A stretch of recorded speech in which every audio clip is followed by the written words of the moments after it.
কিছু কিছু মানুষ মাঝে মাঝে আমার কার্যকরখানা দেখে ভাবে যে পাগল, মনে মাথা সমস্যা আছে। তাদের এই মনে করাতে আমার কিছু যায় আসে না, কারণ আমি জানি আমি কী করতে চাচ্ছি। অবশ্যই আমি সেটা ভেবে চিনতে ভালো করে মাথায় বুঝে তারপরে করি।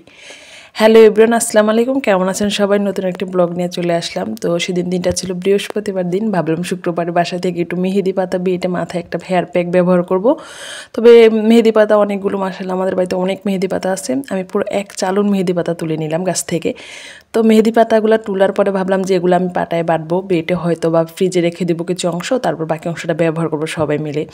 কিন্তু ফ্রিজে রাখার চিন্তা, মানে বাটার চিন্তা ভাবনা মাথায় আসার পরেই ভাবলাম যে এগুলো যদি বাটি আমার হাত পুরো লাল হয়ে যাবে, পরদিন আমি বের হইতে পারবো না কোথাও। মানুষ বলবে যে কী দিছে মেহেদি, এবং লাল হয়ে গেছে, হাত একটা বিশ্রী অবস্থা হয়ে যাবে। তো ভাবলাম যে না, এটা আমি ব্লেন্ড করব। তো দু একজনের কাছে মানে বাড়িতে শোনার পরে যে শুনলাম ব্লেন্ড করার পরে নাকি এটা অতটা মিহি হয় না, আর ব্লেন্ড করাটা অনেকটা ঝামেলাদায়ক। তারপরে পাটায় বাটলেও ঝামেলা, কারণ পাটাতে হচ্ছে প্রতিদিন মাছের ভর্তা বানানো হয়, এটা ভর্তা সে সবজি ভর্তা বানানো হয়। তো পাটায় যদি মেহেদি বাটি ভর্তা বানানো যাবে না। শাশুড়ি কখনই পাটায় আমাকে মেহেদি বেটে ভর্তা বানিয়ে খেতে দেবে না। তখন মাথায় প্ল্যান আসলো যে আমি তারপরে এগুলো শুকিয়ে ফেলি, গুঁড়ি করে ফেলবো। যেহেতু আমি প্রায় সময় স্কিনে ব্যবহার করার জন্য বিভিন্ন হেয়ার প্যাক বা ফেস প্যাক হোক, হেয়ার প্যাক হোক, অনেক উপকরণই আমি শুকিয়ে থাকি। তো মাথায় হঠাৎ করে বুদ্ধি আসলো যে না, আমি একটা কাজ করতে পারি, মেহেদি পাতাগুলো শুকিয়ে ফেলতে পারি।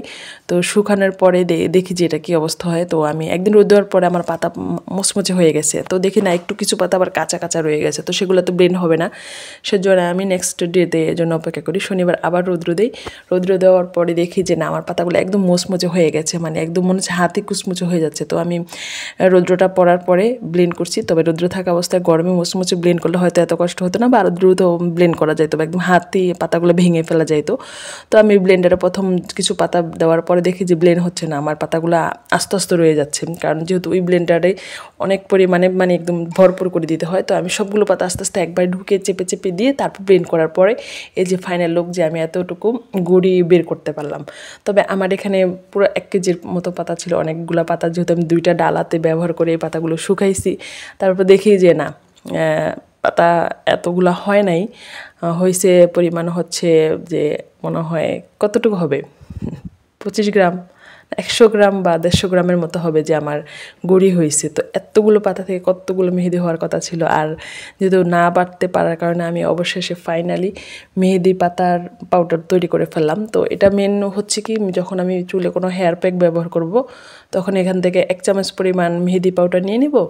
আর হচ্ছে এখান থেকে একটা ডিম বা টক দই, লেবু যেটাই ব্যবহার করি সেটা নিয়ে ব্যবহার করতে পারবো। মানে এটা হচ্ছে যে কোনো সময় আমি হেয়ার কেয়ারটা নেওয়ার জন্যই মূলত এই সিস্টেমটা মানে অবলম্বন করেছি। যে দেখি যে এটা যেহেতু আমি মানে প্রসেসিং করে গড়ে মেহেদি পাউডারটা রাখতে পারবো অনেকটা সময়, তো এভাবে করলে মনে হয় আমার সুবিধা হবে। তো সেই জন্যই আমি যেই কাজ সেই যে কথা সেই কাজ। তো শেষে আমি অবশেষে সাকসেসফুল হয়েছি মেহেদি পাউডার। তবে খুবই সামান্য পরিমাণে মেহেদি পাউডার পেয়েছি। তো নেক্সট টাইম